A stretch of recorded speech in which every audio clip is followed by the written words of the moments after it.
నేను అప్పుడప్పుడు ప్రపంచంలో స్టాటిస్టిక్స్ అన్ని గమనిస్తున్నప్పుడు వరల్డ్ ట్రాన్స్పోర్ట్ అథారిటీ వారు ఒకసారి ఒక నివేదిక వారు రిపోర్ట్ రిలీజ్ చేశారు. దాంట్లో ఏమన్నారంటే ప్రపంచంలో చాలా యాక్సిడెంట్లు అవుతున్నాయి, రోడ్ యాక్సిడెంట్స్ జరుగుతూ ఉన్నాయి.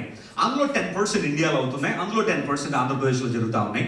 ఎన్నో యాక్సిడెంట్లు రోజు జరుగుతున్నాయి. Thousands of people have been killed by the accidents. చాలా మంది చచ్చిపోతున్నారు. అయితే వరల్డ్ ట్రాన్స్పోర్ట్ అథారిటీ వారు రిలీజ్ చేసిన రిపోర్ట్లో ఒక ఇంట్రెస్టింగ్ ఫ్యాక్ట్ ఏంటంటే ఇప్పటి వరకునట ఎల్బోర్డ్ పెట్టుకున్న ఏ వాహనానికి యాక్సిడెంట్ అవ్వలేదట. ఎల్బోర్డ్ పెట్టుకున్న వాహనానికి యాక్సిడెంట్ కాలేదు. ఎందుకోసం అనగా లెర్నింగ్ అనే బోర్డు పెట్టుకుని కారు వేసుకెళ్తూ ఉంటే ఖచ్చితంగా వెళ్ళేవాడు జాగ్రత్తగానే వెళ్తారు. ఎందుకంటే లెర్నింగ్లో ఉన్నారు కాబట్టి అన్ని జాగ్రత్తగా ట్రాఫిక్ రూల్స్ అన్ని ఫాలో అవుతూ జాగ్రత్తగా అటు ఇటు చూసుకుంటూ వెళ్తారు. అయితే వెనకాల వచ్చేవాళ్ళ పరిస్థితి ఎలా ఉంటుందంటే ఎల్బోర్డ్ చూడగానే వెనకాల కొంచెం స్పీడ్గా వచ్చేవాళ్ళు కూడా వెంటనే స్లో అయిపోతారు. కారణం అంటే మన ఎదురుగుండా ఉన్నవాడు నేర్చుకుంటున్నాడంటే అందరూ బట్టి కొంచెం జాగ్రత్తగా వెళ్ళాలని ఎదురుగా ఉన్నవారు జాగ్రత్తగా వెళ్తున్నవాడు జాగ్రత్తగా వెళ్తున్నాడు. కాబట్టి ఇప్పుడు దాకా ఎల్బోర్డ్ ఉన్న వాహనానికి యాక్సిడెంట్ జరగలేదు. లైఫ్ కూడా మనం ఎల్బోర్డ్ తగిలించుకుంటే లెర్నింగ్ అనే ఆ చక్కని ప్రాసెస్ లేకపోతే అనుభవం మనం తగిలించుకుంటే మనం కూడా యాక్సిడెంట్లు కావు, మనం కూడా నష్టాల్లోకి వెళ్ళిపోము, కష్టాలలో కూరుకుపోం. చాలాసార్లు అన్నీ మనకు తెలుసు అనుకున్న విధానంలోనే రకరకాల కష్టాలకు కూరుకుపోతున్నాం అనే వాస్తవాన్ని గమనించాలి. అందుని బట్టి learn from me. This is the message of God. దేవుడు మనతో మాట్లాడుతూ మన దగ్గర నేర్చుకోండి. చూడండి, మనం మన పిల్లలకి ఏదైనా ఒక విద్య నేర్పించాలనుకున్నప్పుడు would like to send them to the best teacher కదా. ఒక మంచి టీచర్ దగ్గర పంపిస్తాం. ఒక మ్యూజిక్ నేర్చుకోవాలంటే రెహమాన్ దగ్గరకో, లేకపోతే డ్రమ్స్ నేర్చుకోవాలంటే శివమణి దగ్గరకో, లేకపోతే స్పోర్ట్స్లో గేమ్స్లో ఉన్నతమైన స్థానానికి రావాలంటే ఆయా రంగాల్లో టాప్ పొజిషన్లో ఉన్న వారి దగ్గరికి పంపిస్తూ ఉంటారు. చాలామంది స్పోర్ట్స్ ఆడేవారు కానీ గేమ్స్లో ఉన్నవారు రిటైర్డ్ అయిపోయిన తర్వాత వాళ్ళందరూ కోచింగ్ సెంటర్ స్టార్ట్ చేస్తుంటారు. They are demanding lots of dollars or rupees in order to train the children. చాలా మందికి నేర్పించాలని ప్రయాసపడుతూ ఉంటారు. అయితే let me tell you, life questions దగ్గర మనం వచ్చినప్పుడు, జీవితానికి సంబంధించిన పరిస్థితులకు వచ్చినప్పుడు, who is the best teacher in the world? ప్రపంచంలో ఎవరు ఉత్తమమైన బోధకుడు? ఈ విషయాన్ని నేను చెప్పడం కాదు, మన భారతదేశపు 2వ రాష్ట్రపతి సర్వేపల్లి రాధాకృష్ణన్ గారి దగ్గరికి వెళ్ళి ఆయన దగ్గరికి వెళ్ళి ఒక ఆయన అడిగాడు, నీ జీవితంలో నువ్వు కనుగొన్న ఉత్తమమైన బోధకుడు ఎవరు అని అడగగానే సర్వేపల్లి రాధాకృష్ణన్ గారు, మీకు తెలుసు కదా, ఆయన బర్త్డేనే టీచర్స్ డేగా జరుపుకుంటారు మన ఇండియాలో. September 5th ఆయన బర్త్డే. అదే టీచర్స్ డేగా ఇండియాలో జరుపుకుంటా ఉన్నారు. అంత గొప్ప వ్యక్తి చెప్పిన మాట. మన ఇండియాలోని ఆక్స్ఫర్డ్ యూనివర్సిటీలో మొట్టమొదటి డాక్టరేట్ సంపాదించిన గొప్ప వ్యక్తి సర్వేపల్లి రాధాకృష్ణన్. Great scholar. ఆయన కనిపెట్టిన చాలా పదాలు, ఇంగ్లీష్ పదాలు ఆక్స్ఫర్డ్ డిక్షనరీలు ఇప్పటికీ కూడా ఉన్నాయి. అంత గొప్ప వ్యక్తి ఆయన చెప్పిన మాట ఏంటో తెలుసా? The best teacher in the world is Jesus Christ. Hallelujah. యేసుక్రీస్తు ప్రభువారు ఉత్తమమైన బోధకుడు. ఎందుకోసం తెలుసా? మీరు జాగ్రత్తగా చరిత్రను పరిశీలన చేస్తే సొసైటీని రివైవ్ చేయాలని, లేకపోతే రిఫార్మేషన్ తీసుకురావాలని, లేకపోతే ఒక ట్రాన్స్ఫర్మేషన్ ప్రజల్లో తీసుకురావాలని చాలా మంది టీచర్స్, ఫిలాసఫర్స్, స్కాలర్స్ చాలా మంది లోకానికి వచ్చారు. అందులో మనకు బాగా తెలిసిన వారు సాధారణంగా ఫిలాసఫీ అనగానే గ్రీస్ దేశంలో ఫిలాసఫీ పుట్టింది, మనందరికీ తెలిసిన వాస్తవమే. సోక్రటీస్, ప్లేటో, అరిస్టాటిల్ ఇలాంటి వారందరూ కూడా ఫిలాసఫీకి మూలకర్తలు వాళ్ళందరూ కూడా. ఆ తర్వాత రోమన్ ఫిలాసఫర్ బోధియస్ అని ఆయన ఉండేవాడు. ఆ తర్వాత ఇంగ్లీష్ ఫిలాసఫర్ ఎర్నెస్ట్ మార్క్, ఇలాంటి వారందరూ కూడా అద్భుతమైన ఫిలాసఫర్స్. అయితే మీరు జాగ్రత్త చూస్తే గౌతమ్ బుద్ధుని కానివ్వండి, జొరాస్టర్ కానివ్వండి, కన్ఫ్యూజియస్ కానివ్వండి, వర్ధమాన మహావీర్ కానివ్వండి, లేకపోతే సోక్రటీస్, అరిస్టాటిల్, ప్లేటో కానివ్వండి, ఇలాంటి వారు ఎవరైనా మీరు తీసుకోండి, they preached almost 40 to 50 years. వారు 40 నుండి 50 సంవత్సరాల పైగానే వారి టీచింగ్స్ ప్రపంచానికి ఇచ్చారు. ఏ ఫిలాసఫర్ అయినా తక్కువ సమయంలో తన ఫిలాసఫీని ప్రపంచానికి ఇచ్చిన వాళ్ళు ఎవరు లేరు. 40-50 సంవత్సరాలు తీసుకున్నారు వాళ్ళు. కానీ యేసు బ్రదర్కి వచ్చేసరికి ఒక ఇంట్రెస్టింగ్ ఫ్యాక్ట్ ఏంటంటే, my Jesus he's taken only 3.5 years to change the world. ప్రపంచం అంతా మార్చిన నా యేసయ్య కేవలం 3.5 సంవత్సరాల బోధ ప్రపంచాన్ని ఇంపాక్ట్ చేసింది. కారణం ఏంటో తెలుసా? He is the best teacher. ఆయన గొప్ప టీచర్ కాబట్టి ఉత్తమమైన బోధకుడు కాదు. అందులో బట్టి నికోదేమస్ అనబడే వ్యక్తి బైబిల్లో మనకు తెలుసు. Nicodemus was the teacher of the law. ధర్మశాస్త్రం అంతా కూడా బాగా నేర్చుకుని ప్రపంచానికి తెలియజేస్తున్న టీచర్ యేసు బ్రదర్కి వచ్చి ఏమంటాడో తెలుసా? నేను చూస్తా ఉంటే నీ గురించి ఒక మాట చెప్పాలనిపిస్తుంది. ఏంటిదనగా, నీవు పరలోకము నుండి వచ్చిన బోధకుడువు. జాన్ వెస్లీ రాజమండ్రి నుండి వచ్చి ఉండొచ్చు, లేకపోతే మరొక ఆయన చెన్నై నుండి వచ్చి ఉండొచ్చు, మరొక ఆయన కెనడా నుండి వచ్చి ఉండొచ్చు. అయితే జీసస్ ఎక్కడ నుండి వచ్చాడు తెలుసా? పరలోకం నుండి వచ్చాడు. Something incredible to know, because he would like to reveal the facts of the heaven. పరలోక రాజ్యం యొక్క విషయాలన్నీ కూడా మనకు తెలియజేయడానికి లోకానికి వచ్చాడు. కాబట్టి Jesus Christ is the best teacher. నీ జీవితంలో ఉన్నతమైన స్థానానికి రావాలంటే, సాటిస్ఫాక్షన్, అల్టిమేట్ సాటిస్ఫాక్షన్ నీకు రావాలంటే, అద్భుతమైన జీవితాన్ని సంపాదించుకోవాలంటే, you have to learn something from Jesus tonight. For that purpose God has brought you here. ఆ ఉద్దేశం దేవునికి నడిపించాడు. నేను చెబుతాను చూడండి, ఒక స్పిరిచువల్ గ్రాఫ్ మన జీవితాల్లో సాధారణంగా చిన్నప్పుడు మనందరం గ్రాఫ్స్ వేసాం కదా, ఫిజిక్స్లోను, మ్యాథమెటిక్స్లోను, కెమిస్ట్రీలోను గ్రాఫ్స్ అనేవి మనకు బాగా తెలుసు.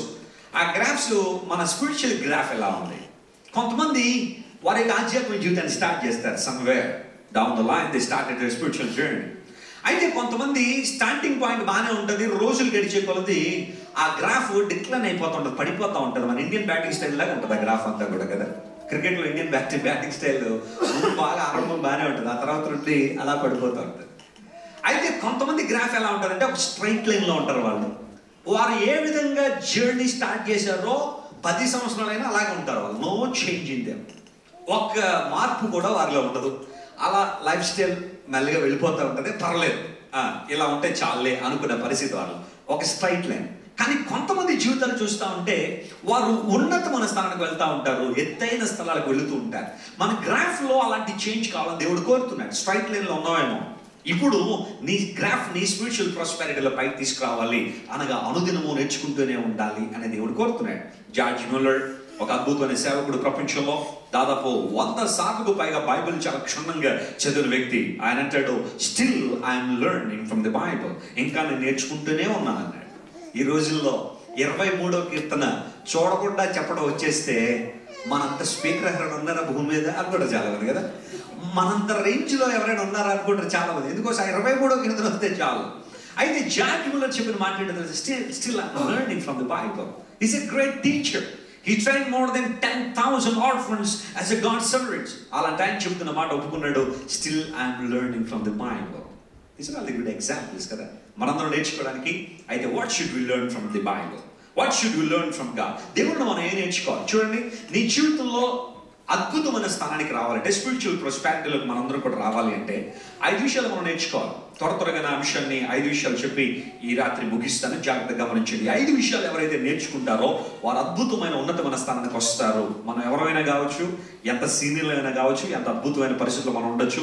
అయితే ఈ 5 విషయాలు మాత్రం మనం నేర్చుకోవాలనే వాస్తవాన్ని గమనించాలి. Turn to me to the book of Deuteronomy chapter 4 and verse 10. ద్వితీయోపదేశ కాండము 4వ అధ్యాయం 10వ వచనంలో మనం నేర్చుకోవాల్సిన మొదటి అంశం గురించి బైబిల్ చెబుతాం. Deuteronomy chapter 4 and verse 10. The Bible says like this: especially concerning the day you stood before the Lord your God in Horeb, where the Lord said to me, gather the people to me, and I will let them hear my words, that they may learn to fear me all the days they live upon the earth, and that they may teach their children. హోరేబులో నా దగ్గరకు ప్రజలందరినీ తీసుకురా. Gather the people to me at the Horeb so that I may teach them to fear me. నాకు భయపడడం నేర్చుకోండి. ఇది దేవుడు చెబుతున్న మాట. అంటే దేవుడికి భయపడడం నేర్చుకున్నప్పుడు ఆ తర్వాత మనం నేర్చుకోవడం మాత్రం కాకుండా అది పిల్లలకు కూడా నేర్పించాలని దేవుని ఉద్దేశం. మీరందరూ కూడా దేవునికి భయపడాలి. దేవునికి భయపడిన తర్వాత మీ పిల్లలకు కూడా దేవునికి భయపడడం నేర్పించాలి అని దేవుడు కోరుతున్నాడు. Deuteronomy. ఈ మాటకు అర్థం ఏంటంటే రిపిటేషన్ ఆఫ్ ది లా, రెండవసారి ఉపదేశం. చూడండి, పిల్లలు ఒకసారి ఒక ప్రశ్న అడిగినప్పుడు అలాగే సమాధానం రాలేదనుకో మళ్ళీ రెండోసారి అడుగుతారు, రెండోసారి చెప్పాలనుకుంటాను. మనం చెప్పే ఆ సత్యం ఎంత ఇంటెన్సిటీ అయితే ఉంటుందో ఆ సత్యాన్ని అన్నిసార్లు చెప్పాలని ఇష్టపడుతూ ఉంటారు. అయితే దేవుడు కూడా Deuteronomy అనే బుక్ బైబిల్లో ఎందుకు ఉంచాడంటే, he repeated the law to the present generation. కొత్తగా వస్తున్న జనరేషన్స్ దేవుని మాటలు చెందాలని ఆయన కోరుతున్నప్పుడు ఆయన అంటున్న మాట ఏంటంటే, ప్రతి ఒక్కరు కూడా దేవునికి భయపడడం నేర్చుకోండి. మీరు నేర్చుకోవడం మాత్రమే కాకుండా మీ పిల్లలకు కూడా వాటిని నేర్పించండి అనే మాటను దేవుడు చెబుతున్నాడు. చూడండి, భయభక్తులు, ఫియర్ టు గాడ్, దేవునికి భయపడ్డం. బైబిల్లో మీరు ఎక్కడ చూసినా భయభక్తులు అనే మాట ఆ జంట పదాన్ని మనం చూస్తుంటాం. అది విడదీయలేని బంధం. దానికి భయం ఉండాలి, దేవుడు అంటే భక్తి కూడా ఉండాలి. అయితే విచారం ఏంటంటే, ఈ రోజుల్లో చాలా మందికి దేవుడు అంటే భక్తి ఉంది కానీ దేవుడు అంటే ఏమి లేదు. చెప్పండి, భయం అనేది లేదు. దేవుడు అంటే భయం లేదు. భయం అంటే ఆయన ఏదో చంపేస్తాడనో లేకపోతే నరకానికి పంపించేస్తాడనో కాదు. అది ఇంగ్లీష్లో ఏమంటే లెర్న్ టు రెవర్ గాడ్. దేవుణ్ణి ఉన్నతమైన ఉద్దేశంతో ప్రేమతో కూడిన భయాన్ని అలవాటు చేసుకోండి. నా తండ్రి అంటే నాకు భయం ఉంటే ఆయన చెప్పిన ప్రతి మాటకు నేను లోబడతాను. ఆయన చెప్పిన ప్రతి మాటకు కూడా నేను లోబడి ఆయన చెప్పిన మాట ప్రకారం జీవిస్తాను. దేవుడు అంటే మనకు భయం ఉన్నప్పుడు ఆయన మాట ప్రకారం జీవిస్తాము. ఇదే దేవుడు కోరుతున్నాడు. నాకు భయపడడం నేర్చుకోండి. ఎవరైతే దేవుడికి భయపడతారో ఇంక వాళ్ళు దేనికి భయపడరన్నాడో దేవుడి సేవకుడు కదండి. నువ్వు దేవునికి భయపడడం నేర్చుకుంటే లోపల దేనికి భయపడవు. అయితే చాలాసార్లు మనం దేవునికి భయపడలేకపోతున్నాం. భక్తి కార్యక్రమాలు చాలా చేస్తున్నాం, అయితే దేవుడు అంటే మాత్రం మనకు భయం లేదు. బైబిల్ చెబుతా ఉంది, భయం ఉంది పాపము చేయకండి. దేవుడు అంటే భయం ఉన్నప్పుడు ఆ వ్యక్తి పాపము జోలికి పోడు, పాపము చేయడు అనే వాస్తవాన్ని మనం గుర్తించారు. ఈ రోజుల్లో చాలా భక్తి పెరిగిపోతా. ఒకసారి మా నాన్నగారు రైల్లో ప్రయాణం చేస్తూ వెళ్తుంటే ఒక ఆయన సాయంకాలం 5 అయిపోగానే కర్చీఫ్ తీసి కిందేసి ఓ ప్రార్థన చేయడం ప్రారంభించాడు. కొంతసేపు ప్రార్థన చేసిన తర్వాత ఓ పెద్ద సిగరెట్ ప్యాకెట్ జేబులోంచి బయటికి తీసి స్మోక్ చేయడం స్టార్ట్ చేశాడు ట్రైన్లో. ఆ తర్వాత మా నాన్నగారు అతనికి ఎలా సువార్త చెప్పాలని ఆసక్తిగా చూస్తున్నారు. మా తండ్రి గారు ఎలాంటి అంటే కదపకుండానే సువార్త చెప్తారు ఎవరికైనా. ఒకవేళ కలిపితే మాత్రం అసలు వదిలిపెట్టరు, ఖచ్చితంగా సువార్త చెప్పాలి. My father was waiting for an opportunity to share the gospel to him. వెంటనే మా నాన్నగారు అలా ఆసక్తిగా చూస్తుంటే ఆయన అనుకున్నాడు, ఈయన కూడా ఒక సిగరెట్ కావాలేమో అనుకుని, హెల్పింగ్ నేచర్ చాలా ఎక్కువ ఉంది ఆయనకి. ఒక సిగరెట్ తీసి మా తండ్రి గారికి ఇచ్చి ఇవ్వడానికి ట్రై చేసాడు. మీకు కూడా కావాలంటే తీసుకుంటాను. కానీ మా తండ్రి గారు చెప్పిన మాట ఏంటో తెలుసా? నేను యేసు ప్రభువుని నమ్ముకున్నానో అలాంటి పని నేను చేయను. ఆ ఒక్క మాట ఎప్పుడైతే విన్నాడో ప్రియులరా, ఇంకా మా తండ్రి గారు ఏమైనా చెబుతారేమో నేను విన్నాడు. ఆ తర్వాత మా తండ్రి గారు సువార్త చెప్పడం ప్రారంభించిన తర్వాత ఓ 15 మినిట్స్ గాస్పెల్ అందిన తర్వాత మొత్తం సిగరెట్ ప్యాకెట్ బయటపడేశారండి వెళ్తున్న రైల్లోంచి. ఎందుకు మాట చెప్తున్నానంటే, అంతవరకు అతను చేసిన ప్రార్థనే ఒక రిలీజియస్ యాక్టివిటీలో ఉన్నాడు. అయితే ఆ తర్వాత చేస్తున్న కార్యం దేవునికి అవలేమనే కార్యం, దేవునికి ఇష్టం లేని కార్యం. ప్రభునందు ప్రియులారా, మనం దేవునికి భయపడడం నేర్చుకున్నప్పుడు దేవుడు మనల్ని ఆశీర్వదిస్తూ ఉంటాడు. చూడండి చాలా భక్తి మన భారతదేశంలో ఉంటుంది కదా. ఒకసారి దొంగోడు ప్రార్థన చేసుకున్నాడట. ఏమన్నా తెలుసా? ప్రభు నేను దొంగతనానికి వెళ్తున్నాను, ఏమన్నా దొరికితే దశంభాగం ఇస్తానంటే. వాట్ ఏ ప్రేయర్ అండి అది. చాలా మంది ఈ పరిస్థితుల్లో లేరంటారా? చాలా మంది ఉన్నారు. వాళ్ళు చేసే చెడు కార్యాలకు దేవుని సహాయాన్ని కోరుకోవడం, వారు చేసే చెడు కార్యాలకు దేవుని యొక్క ఆ ఫేవర్ను కోరుకోవడం చాలా మంది. వారు చేసే అన్యాయానికి, అక్రమానికి, వారు తిరిగే చెడు తిరుగులకి చాలా మంది ఏం చేస్తుంటారు. పాల్ దిల్కన్ గారు ఒకసారి ఆయన మెసేజ్ చెబుతూ ఆయన కూడా ఒక మాట చెప్పారు. ఆయన బీఎస్సీలో ఉన్నప్పుడు పరీక్షలు రాసేటప్పుడు స్లిప్పులు పెట్టేసేవాడట ఆయన. అప్పటికి ఇంకా ప్రభువుని పూర్తిగా అంగీకరించలేదు ఆయన. స్లిప్పులు పెట్టేసి ప్రార్థన చేసుకున్నాడు, ప్రభువా ఏ న్యూజిలాండ్ నా దగ్గర రాకుండా సహాయం చేయ ప్రభు. చాలా మంది ఇంతే కదా, చేసే పనులేమో మంచివి కాదు, అయితే వాడికి దేవుడి సహాయాన్ని కోరుకుంటారు. మా ఏరియాలో ఉంటుందండి. ఆమె ఆదివారం ఉదయం దేవుని మందిరానికి వస్తుంది, సాయంకాలం సినిమాలకు వెళ్ళిపోద్ది, అదే బైబిల్ పట్టుకుని వెళ్ళిపోద్ది. మరి ఏంటో తెలియదు నాకు. అంటే బైబిల్ ఉంటే అన్ని పనులు సక్రమంగా జరిగిపోతాయని అంత కాన్ఫిడెన్స్ ఆమెకి.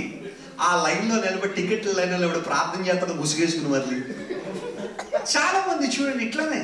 అంటే వారు చేసే చెడు కార్యక్రమాలకు దేవుడి సహాయాన్ని కోరుకోవడం. ఆలోచన చేయండి. ఒకసారి ఒక యవనస్తుడు నా దగ్గరికి వచ్చి అన్న నా కోసం ప్రార్థన చేస్తాను. ప్రార్థన చేసిన మళ్ళీ మమ్మల్ని క్వశ్చన్లు ఏంటో తెలుసు, దేవుడు అన్నీ చేస్తాగా, తప్పకుండా నాకు తెలిసి నథింగ్ ఇంపాసిబుల్ విత్ గాడ్. అయితే టీవీ 9లో ఒక యాంకర్ను ప్రేమిస్తున్నాను, ఆమెకి నువ్వు పెళ్ళి ఇలా ప్రార్థన చేయాలి. ఆమె ఎవరో తెలియదండి, టీవీ చూస్తుంటే చక్కగా క్యూట్గా కనబడిందండి ఆవిడ. ఈ స్టార్టెడ్ లవింగ్ హెడ్. అది నేను ప్రార్థన చేయాలంటే వాళ్ళిద్దరూ కావాలండి. అలాంటివి చేయలేదు దేవుడు. ఆయన చిత్తానుసారంగా మనం ఏది అడిగితే అది ఇస్తానని దేవుని వాక్యంలో ఉంది తప్ప నీ ఇష్టానుసారం అడిగితే వచ్చేది కాదు. ఇక్కడ ఇదేదో ఆపద మొక్కుల దేవుడు కాదు ఆయన. నీ చెడుకు అంతటికి కూడా సహకరించే దేవుడు కాదు ఆయన. భక్తి ఎంత ప్రాముఖ్యమో భయం కూడా అంతే ప్రాముఖ్యం. దేవుడు అదే కోరుతున్నాడు. I would like to introduce a person from the Bible, Genesis chapter 22. Abraham. దేవుని వాక్యాన్ని మనం చూస్తుంటే అబ్రహాము దేవునికి భయపడేవాడు అనే మాట చాలా స్పష్టంగా మనం చూస్తున్నాం. చూడండి, Genesis chapter 22 and verse 12. And he said, do not lay your hand on the lad or do anything to him. For now I know that you fear God, since you have not withheld your son, your only son, from me. నీకు ఒక్కగానొక్క కుమారుని నాకు ఇవ్వడానికి వెనుదీయలేదు గనుక ఇందు నిమిత్తము నీవు నాకు భయపడవాడు అని తెలిసి ఉన్నది. ఇది దేవుడు చెప్తున్న స్టేట్మెంట్. ఇది ఆయన చెబుతున్న మాట. అబ్రహామా, నీవు నాకు భయపడవాడు అని నాకు ఇప్పుడు తెలిసింది. ఎప్పుడు? నీకు ఒక్కగానొక్క కుమారుడు నాకు ఇవ్వడానికి నువ్వు వెనుదీయలేదు కాబట్టి. మనకు తెలిసింది అబ్రహాం స్టోరీ ప్రతి ఒక్కరికి పరిచయం. ఐజాక్ నిమ్మన్నది బర్న్ట్ ఆఫరింగ్, అంటే యాషెస్ మిగులుతాయి అనమాట, బూడిద మిగులుతుంది. కనీసం ఒక డెడ్ బాడీ ఉన్న ఇంట్లో పెట్టుకుని మమ్మీలాగా, అంటే ఈజిప్ట్లో మమ్మీలు ఉంటాయి కదా, అలాగన్నా పెట్టుకుందామన్నా కుదిరేది కాదు. పోనీ అప్పుడు ఫొటోస్ వీడియోస్ అలాంటివి ఏమైనా ఉన్నాయి, పోనీ ఇల్లంతా ఐజాక్ ఫోటో అంతా నింపేద్దామంటే అది కూడా లేదు ఆ టైంలో. ఒక్కసారి బర్న్ట్ ఆఫరింగ్ ఇచ్చిన తర్వాత మళ్ళీ ఇంకెప్పుడు ఐజాక్ని చూడలేడు అబ్రహాం. అలాంటి పరిస్థితుల్లో he learned to fear God. He learned to obey to the God's voice. మాకు ఒక న్యూస్ లెటర్ ఉంటుంది, ఎవ్రీ 2 months ఒకసారి రిలీజ్ చేస్తాం, కృపావార్త అనే ఆధ్యాత్మిక. అందులో చాలా కొన్ని ప్రత్యేక ఆర్టికల్స్ రాస్తూ ఉంటాను నేను. అంటే రెగ్యులర్ ఆర్టికల్స్ కాకుండా కొన్ని ప్రత్యేక ఆర్టికల్, ప్రతి మ్యాగజైన్కి ఒక ఇంట్రెస్టింగ్ ఆర్టికల్ రాస్తాను. ఒకసారి రాశాను, అబ్రహాము ఇస్సాకు నాడు నేడు అనే ఒక ఆర్టికల్ రాశాను. అంటే ఆ టైంలో అబ్రహాము ఇస్సాకు జరిగిన ఆ స్టోరీ, లేకపోతే ఆ హిస్టరీ ఈ టైంలో జరిగితే ఎలా ఉంటుంది, ఈ టైంలో ఉన్న ఈ సో కాల్డ్ బిలీవర్స్ మధ్య ఆ సంఘటన జరిగితే పరిస్థితులు ఎలా ఉంటాయని చెప్పి ఒకటి రాసుకుంటూ వచ్చాయి. అబ్రహాముకి దేవుడు కనబడి, అబ్రహామా నీకు ఒక్కగానొక కుమారుడు నాకు వచ్చి దహనములు అర్పించు అనగానే ఎస్ లార్డ్ అన్నాడు అబ్రహాం. అదే మనమైతే ఏమంటాం తెలుసా, ఈ 21st centuryలో ఇది దేవుని స్వరము కాదు. దేవుడు మనకేమన్నా ఇవ్వాలి అని దేవుడు మాట్లాడంటే that's not God's voice. Devil is tempting me so much. అపోదాడు బాగా శోధించేస్తాడండి ఈ మధ్యన. దేవుడి స్వరం కాదు ఇది అనుకుంటాం, మొట్టమొదటి అక్కడే బ్రేక్ వేసేస్తాం మనం. అయితే Abraham he felt that the voice of God. ఆ తర్వాత జర్నీ ఎంతసేపు తెలుసా, పోనీ బలిమ్మనగానే వెంటనే ఆ ఎమోషన్లో బలి చేశారంటే తర్వాత సంగతి. 3 days జర్నీ. బైబిల్ ప్రకారం ఒక రోజు జర్నీ అంటే 30 kilometers, 20 miles. బైబిల్ ప్రకారం 1 day జర్నీ మీరు ఎక్కడైనా చూస్తే 20 miles అనమాట. అది అనగా 30 kilometers.